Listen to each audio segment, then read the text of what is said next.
தாய் தமிழ் உறவுகளுக்கு வணக்கம். ஓய்வு பெற்ற காவல்துறையினர் நடத்திய கருத்து கணிப்பு.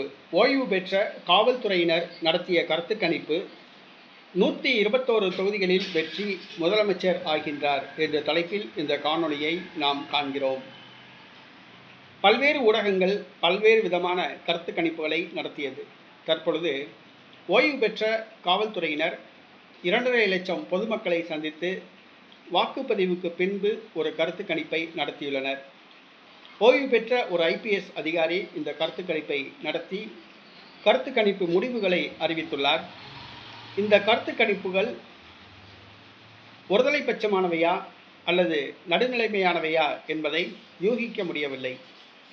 ஏனென்று சொன்னால், தற்பொழுது கருத்து கணிப்பு நடத்துகிறோம் என்று சொல்லி திமுக, அதிமுக, தமிழக வெற்றி கழகம் ஆகியவற்றிடம் பணத்தை வாங்கி கொண்டு யார் பணம் கொடுத்தார்களோ அவர்களுக்கு சாதகமாக கருத்து கணிப்புகள் நடத்தினோம் என்று ஏனோதானோ என்று ஒரு கருத்துக்களை தெரிவித்து வருகின்றன. இவை நம்பத்தகுந்தவையாக அல்ல. தற்பொழுது அந்த ஓய்வு பெற்ற ஒரு ஐபிஎஸ் அதிகாரி ஓய்வு பெற்ற காவல்துறையினரை வைத்து ஒரு கருத்து கணிப்பை நடத்தி அறிவித்துள்ளார். ஆம், தமிழக வெற்றி கழகம் 41% வாக்குகளை பெறும் என்று அவர் அறிவித்துள்ளார்.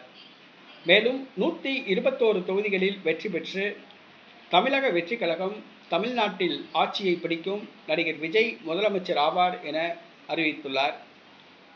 ஆனால் பல்வேறு ஊடகங்கள் நடிகர் விஜய் 15லிருந்து 20% வாக்குகள் தான் பெறும் என அறிவித்துள்ளன. இந்தியா டுடே மற்றும் மை ஆக்சிஸ் இந்தியா ஆகியவை தான் தமிழக வெற்றி கழகம் ஆட்சியை பிடிக்கும் என தெரிவித்துள்ளன. தற்பொழுது ஓய்வு பெற்ற காவல்துறையினரும் தமிழக வெற்றி கழகம் ஆட்சியை பிடிக்கும் என அறிவித்துள்ளனர். தமிழக வெற்றி கழகம் தமிழ்நாட்டு அரசியலில் ஒரு தவிர்க்க முடியாத ஒரு சக்தியாக மாறியுள்ளது என்பது மட்டும் உண்மை. திமுக, அதிமுகவிடம் வாக்குக்கு பணம் வாங்கி கொண்டு தமிழக வெற்றி கழகத்துக்கு வாக்களித்துள்ளார்கள் என்பது மட்டும் உண்மை.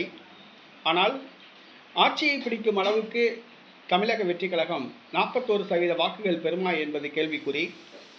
தேர்தல் களத்தில் தனித்து போட்டியிட்ட தமிழக வெற்றி கழகம் 121 தொகுதிகளில் தனித்து வெற்றி பெறுமா என்பது கேள்விக்குறி. தற்பொழுது தமிழக வெற்றி கழகம் ஆட்சியை பிடிக்கும் என தெரிவித்துள்ளார். மே 4ஆம் தேதி வாக்கு எண்ணிக்கை அன்று நடிகர் விஜய் ஆட்சியை பிடிப்பாரா என்பது தெரிந்துவிடும்.